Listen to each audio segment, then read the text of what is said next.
नमस्कार, मैं देवदत्त दुबे सार्थक संवाद के लिए। विश्व में गीता का ज्ञान जन जन के लिए प्रेरणादायक है, वसुदेव कुटुंब की भावना है। और कृष्णम वंदे जगत गुरु, कृष्ण जी को इसलिए कहा गया कि उन्होंने जो गीता में उपदेश दिया है वो मानव मात्र के कल्याण के लिए है। देश में और विदेश में 193 देशों में लर्न गीता के माध्यम से गीता का संदेश पहुंचाया जा रहा है।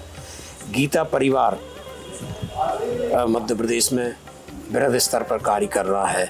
आज हमारे बीच मध्यांचल क्षेत्र की प्रमुख और राष्ट्र संत गोविंद गिरी जी की प्रशिक्षित एक तरह शिष्या, और जो एक तरह से अपना जीवन समर्पित किए हुए हैं गीता परिवार को, खासकर बच्चों को संस्कार देने के लिए।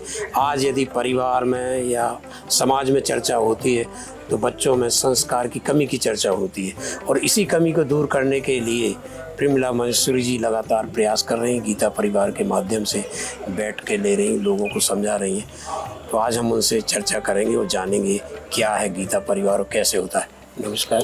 नमस्कार। जय श्री कृष्ण। जय श्री कृष्ण। आप हमारे सार्थक संवाद के दर्शकों को बताइए कि गीता परिवार क्या है और इसके माध्यम से आप क्या कर रही हैं। आपका सवाल भी बहुत अच्छा है, और ये सारा गीता का ज्ञान जो है वो सारे पूरे देश विदेश में फैले, इसके लिए आपने जो कार्य यहाँ पर किया है, आपके लिए बहुत बहुत धन्यवाद। जय श्री कृष्ण। गीता परिवार की स्थापना परम पूज्य राष्ट्र संत स्वामी श्री गोविंद देव गिरी जी महाराज, इन्होंने 1986 में महाराष्ट्र के अहिल्यानगर जिले का छोटा सा गांव संगम ने आदरणीय स्वर्गीय ओंकारनाथ जी मालपानी के सहयोग से स्थापना की। आज वह छोटा सा पौधा पूरे देश विदेश में फैल रहा है। गीता का ज्ञान, बच्चों में बाल संस्कार, ये जब स्वामी जी ने आरंभ किया और उसके आगे जाकर धुरा हमारे आदरणीय डॉक्टर संजय जी मालपानी, राष्ट्रीय कार्याध्यक्ष गीता परिवार के, इनके नेतृत्व में मेरे जैसे अनेक कार्यकर्ता कार्य करते हैं। निःशुल्क सेवा और साधना की भाव से हमारे ठाकुर जी की पूजा है और भारत माता की सेवा है। इस दृष्टिकोण से इस कार्य को हम लोग कर रहे हैं। 1986 में स्थापना की, और जब पहला शिविर हुआ, अब कार्यकर्ताओं की आवश्यकता थी। कार्य तो करना है, लेकिन कार्यकर्ता कहाँ से लाएं? तो स्वामी जी ने कार्यकर्ताओं के लिए एक शिविर लिया था, और उस समय स्वामी जी ने हम लोगों को 5 सूत्र बताए। जो पहला सूत्र है भगवत भक्ति, दूसरा सूत्र दिया भगवत गीता, तीसरा सूत्र दिया भारत माता, और चौथा सूत्र दिया विज्ञान दृष्टि।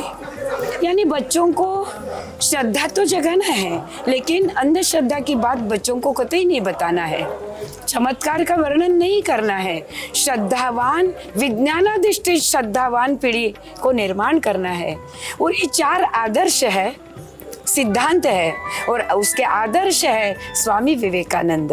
तो स्वामी विवेकानंद जी को, उनके विचारों को आदर्श के रूप में हम लोगों ने स्वीकार किया गीता परिवार ने, और इन 5 सूत्रों के ऊपर गीता परिवार का कार्य निरंतर चला है।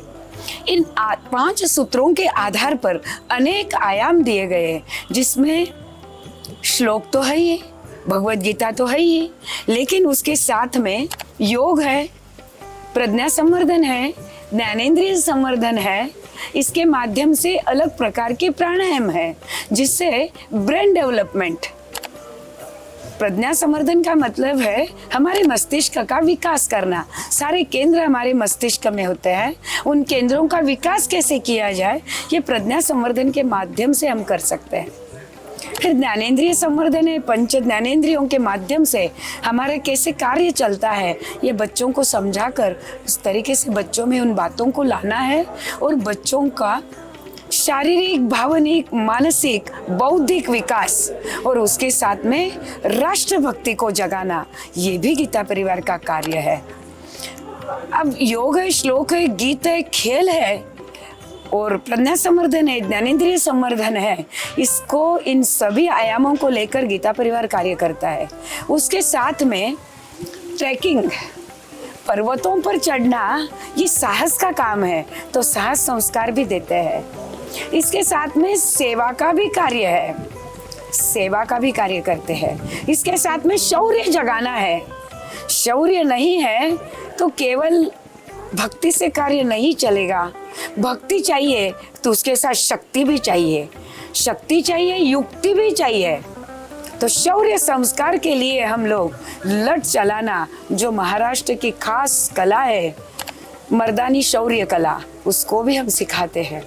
सेल्फ डिफेंस है, जो हमारे हाथ में कुछ भी नहीं है, किसी ने आक्रमण कर दिया तो कैसे स्वयं को बचाए, इसके लिए सेल्फ डिफेंस वो भी सिखाते हैं। स्वयं का संरक्षण करना आना है, इसलिए सेल्फ डिफेंस है। उसके साथ में भगवत गीता तो सिखाते ही है।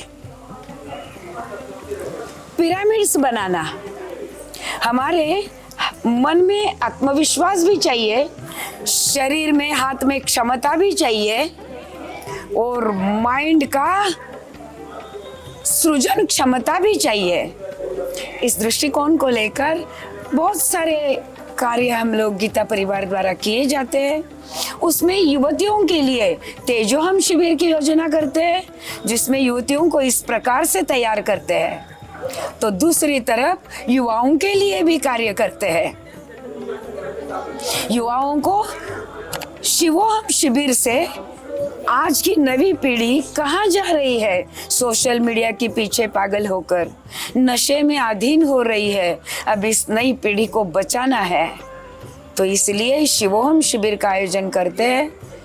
यहाँ पे युवतियों के लिए तेजोहम शिविर का आयोजन करते हैं, जिसमें युवतियों को सक्षम बनाना है, सामर्थ्यवान बनाना है और आत्मविश्वास को लेकर जगाना है। उनमें स्वयं संघर्ष करके इस जीवन में हम लोगों को, हमारी नई पीढ़ी को बनाकर उनको सक्षम समर्थ बनाना है। तभी तो हमारी भारत माता समर्थ होगी, सक्षम बनेगी। भारत माता को समर्थ और सक्षम बनाने के लिए छोटे बच्चों से लेकर बाल संस्कार से लेकर युवाओं तक का कार्य निरंतर गीता परिवार करता है। क्या परिवारों में आजकल बच्चों को संस्कार नहीं मिल रहे, या क्या कारण है कि अब वो पद्धति खत्म हो गई, परिवार परंपरा खत्म हो गया, संयुक्त परिवार खत्म हो गए? इसके कारण ही आप लोगों को ये काम करना पड़ रहा है। पहले तो स्वाभाविक रूप से परिवार में ही संस्कार मिलते थे। जी बिल्कुल, परिवार में एकत्र परिवार था तो संस्कार उसमें, माँ गुस्सा करती, क्रोध करती तो दादी उसको स्नेह का, आदर का हाथ देती। जैसे कुम्हार अपना घड़ा बनाता है तो ऊपर से उसको ठोकता भी है तो अंदर से एक आधार का हाथ भी देता है। ऐसे हमारे घरों में होता था।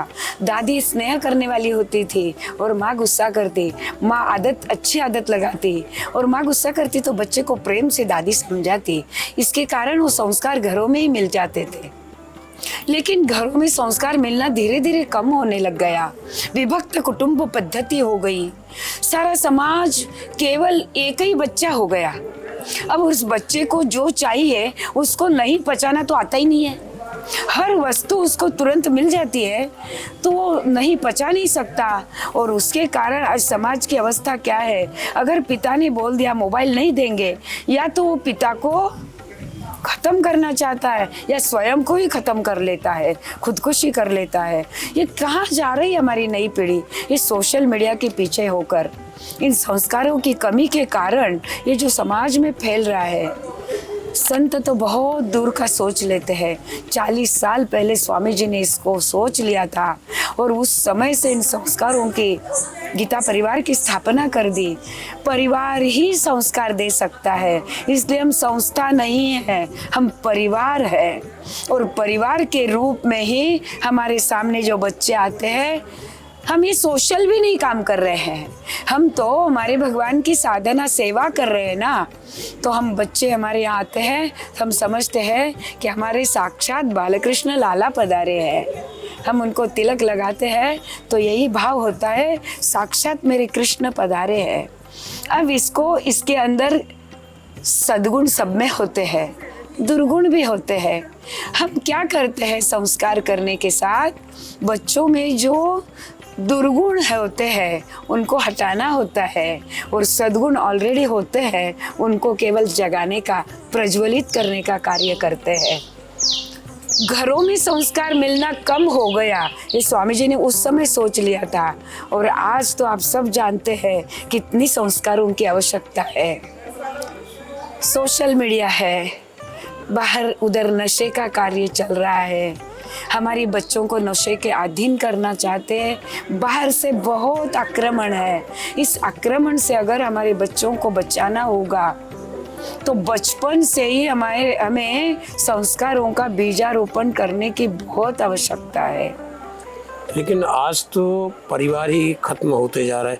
एक बेटा है जी। तो अब बुआ कहाँ से आएगी, बहनोई कहाँ से आएंगे, एक लड़की है तो मामा कहाँ से आएगा, ऐसे दामाद कहाँ से, मतलब बहुत सारे रिश्ते खत्म हो जा रहे हैं। बुआ, मामी, मौसी, ये तो बहुत रिश्ते ही अब पुरातत्व की वस्तु होते जा रहे हैं। तो ऐसे में जब परिवार के सदस्य ही रिश्ते ही नहीं बच रहे हैं, क्या होगा? इसीलिए स्वामी जी आज 30 सालों से ये बात कह रहे हैं कि हर हिंदू परिवार में 4 बच्चे तो होने ही चाहिए, और ये नहीं है। इसी के कारण अभी क्या क्या न्यूज़ में आता है, मैं तो देख देख के मुझे तो बहुत परेशानी होती है।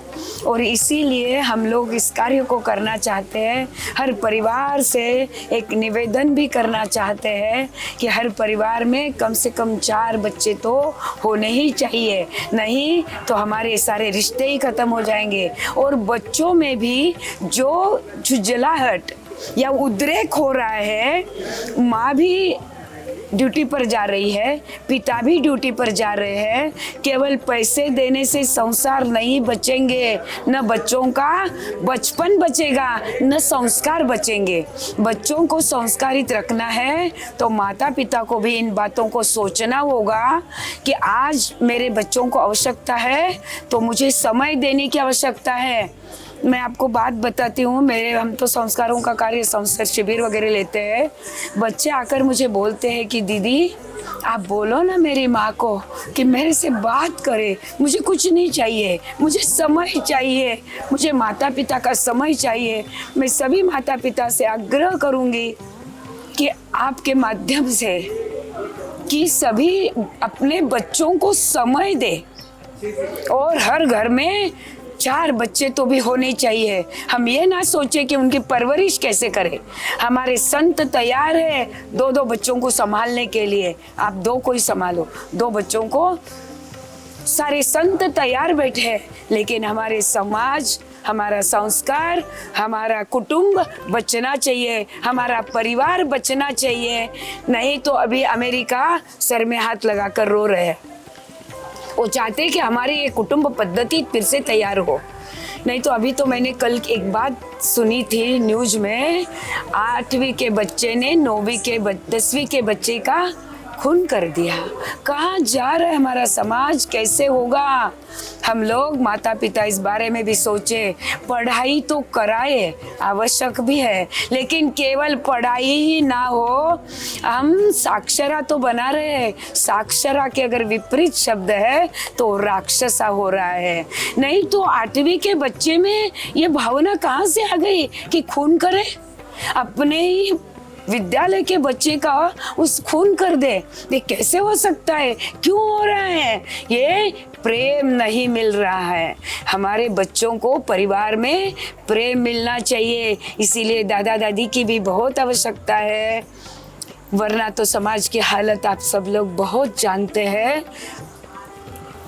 अभी एक और बात मैंने सुनी थी कि माँ गुजर गई, आपने भी सुनी होगी वो बात। 80 साल की 80 करोड़ की धन संपत्ति सभी बच्चों ने ले ली और उनको रोड पर छोड़ दिया।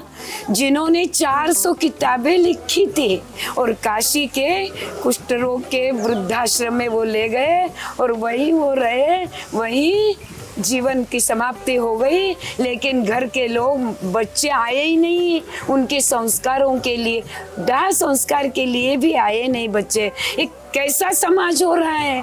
क्या करेंगे पैसे को लेकर? इस बात को सोचे, हमारे बच्चों को संस्कार देने की बहुत आवश्यकता है। मैं यहाँ के मध्य प्रदेश सरकार का भी बहुत बहुत अभिनंदन करना चाहूँगी, क्योंकि उन्होंने यहाँ पर संस्कार वर्ग खोलना चाह रहे हैं। मेरी जैसे भी अभी जन अभियान परिषद के मोहन जी नागर जी भाई साहब से बात हो रही थी, तो उन्होंने बताया मुझे कि दीदी हम लोग इन संस्कारों की स्थापना करना चाहते हैं हमारे मध्य प्रदेश में। मुझे लगता है एक ऐसा मध्य प्रदेश है कि जहाँ पर संस्कारों के बारे में सोचा जा रहा है। गीता भवन हर जिले में बन रहा है। हाँ, हर जिले में गीता भवन बन रहा है। मैंने वो भी बात जिस दिन स्वामी जी को पुरस्कार दिया गया उस दिन भी मैंने सुनी थी। मुझे बहुत अच्छा लगा कि गीता भवन बन रहा है, गीता भी सिखाना चाह रहे हैं। और गीता जी के साथ साथ जो गीता परिवार 40 साल से बाल संस्कार के क्षेत्र में कार्य कर रहा है, हमारा बहुत अनुभव है। और हमारे डॉक्टर संजय जी मालपानी राष्ट्रीय कार्याध्यक्ष, उनकी कितनी ही किताबें तैयार है। जानो गीता बनो विजेता, ये भी आप लोग YouTube पर डॉक्टर संजय मालपानी के नाम से सर्च करो तो आपको मिल जाएगा। गीता भी बच्चों को कैसे सिखाए, ये भी उन्होंने बहुत सुंदर रीति से बताया गया है, तो आप वो भी कर सकते हैं। कितने केंद्र मध्य प्रदेश में गीता परिवार कितने जिलों में है और कितने लोग जुड़े हैं? अभी कल ही मैंने इंदौर में एक कार्यशाला की है। अब वहाँ पर भी वो कार्य आरंभ हो रहा है मध्य प्रदेश के। यहाँ तो भोपाल में है ही, हम अनेक स्कूलों में भी जाना चाहते हैं। अगर यहाँ पर हम लोगों को परमिशन मिल जाए तो हम लोग हर स्कूलों में ये कार्य करना चाहते हैं। अगर मध्य प्रदेश बाल संस्कार के कार्य में क्षेत्र में कार्य करना चाहते हैं तो गीता परिवार आपके साथ जुड़कर भी ये कार्य करना चाहता है, क्योंकि हमारे पास सारा कंटेंट तैयार है कि बच्चों को खेल कैसे खिलाएं, कहानी कैसे सिखाएं, योग सोपान 1 नंबर भाग, 2 नंबर, 3 नंबर, 4 नंबर हमारे पास तैयार है। 16 आसनों के भाग बनाए हैं और आसनों से बच्चों में बहुत कुछ बदलाव आता है। माइंड स्थिर होता है, शरीर स्थिर होता है। अब पढ़ाई भी अच्छी होगी, लेकिन संस्कारों के बिना पढ़ाई का कोई मतलब नहीं रहेगा। फिर वो राक्षस निर्माण हो रहे, ये जो भी हो रहा है हमारे अहिल्यानगर में भी वैसे ही हुआ। दूसरे के बच्चे ने दूसरे के बच्चे का खून कर दिया, 8वीं के बच्चे ने 9वीं के बच्चे का खून कर दिया। छोटी छोटी बात पर ये जो उद्रेक हो रहा है, ये बदलना आवश्यक है। मध्य प्रदेश में गीता परिवार बहुत अच्छे से कार्य कर रहा है और भी इसको बढ़ाने का हम लोग सोच रहे हैं। अभी कल ही मेरी एक सागर में कार्यशाला हो रही है गीता परिवार द्वारा, फिर जबलपुर में 25 तारीख को, 24 तारीख को हो रही है। 25 को कुछ युवतियों को लेकर कर रहे हैं, कुछ स्कूलों में जा रहे हैं। वैसे ही अभी इंदौर में हो गई, भोपाल में अभी 3-4 महीनों पहले ही एक कार्यशाला हुई है जी। अभी भी एक बैठक ही चल रही है, उसमें से ये सारे बहुत सारे कार्यकर्ता इस कार्य को करने के लिए तैयार है। लेकिन अगर मध्य प्रदेश सरकार इस कार्य को करना ही चाहता है तो उनके कार्यकर्ताओं को गीता परिवार प्रशिक्षण देने के लिए तैयार है। वो हम लोगों को बोले, जहाँ भी व्यवस्था है जैसी है, हम लोग तो इसमें पैसा तो कुछ चाहते नहीं है। हम लोग चाहते हैं कि हर एक बच्चा संस्कारित हो जाए और ये संस्कार घर घर में पहुंचना है, तभी तो जाकर हमारी भारत माता समर्थ और सक्षम बनेगी। तब ये जो अभी प्रश्न दिख रहे हैं ये सारे समाप्त हो जाएंगे। संस्कारहीनता के कारण ही ये सारा समाज का ये जो दृश्य दिख रहा है, इसको अगर बदलना है तो बाल संस्कार, बचपन में ही संस्कारों का बीजारोपण करना बहुत आवश्यक है। गीता परिवार तो निरंतर ये कार्य कर ही रहा है और भी आगे करता ही रहेगा। नमस्कार। जय श्री ये थी कृष्ण। प्रेमला महेश्वरी जी, जो दुनिया के बच्चों को अपना बच्चा मानती है, उनमें बाल कृष्ण का रूप देखती है और इसी भावना से उन्हें संस्कार देने के लिए दिन रात मेहनत कर रही हैं, प्रवास कर रही हैं। कल इंदौर में थी, आज भोपाल में, कल फिर सागर और फिर जबलपुर। ऐसा उनका हमेशा चलता रहता है। सोचिए हम और आप अपने परिवार में 1 या 2 बच्चों को संस्कार नहीं दे पा रहे, या हम छोटे छोटे से रिश्तों में भेद करने लगते हैं, ये देवरानी का बच्चा, ये जेठानी का बच्चा, इसमें भेद करने, ये पड़ोसी का बच्चा, ये इस जात का बच्चा है, उस जात, जबकि बच्चे में तो भगवान वास करते हैं। और यदि हमने बच्चों में संस्कार दे दिए तो समाज की बहुत सारी समस्याओं का समाधान हो जाएगा। आप भी गीता परिवार से जुड़िए, गीता का संदेश घर घर पहुंचाइए, बच्चों में संस्कार दीजिए, तो समाज की बहुत सारी बुराइयां दूर हो जाएंगी और अपना समाज सुदृढ़ होगा, देश मजबूत होगा, और हम जो कृष्ण जी ने गीता में संदेश दिया है, वसुदेव कुटुंब की भावना को साकार कर पाएंगे। नमस्कार, देवदत्त दुबे। सार्थक संवाद के लिए कल किसी और शख्सियत के साथ हम आपसे मुलाकात करेंगे। धन्यवाद।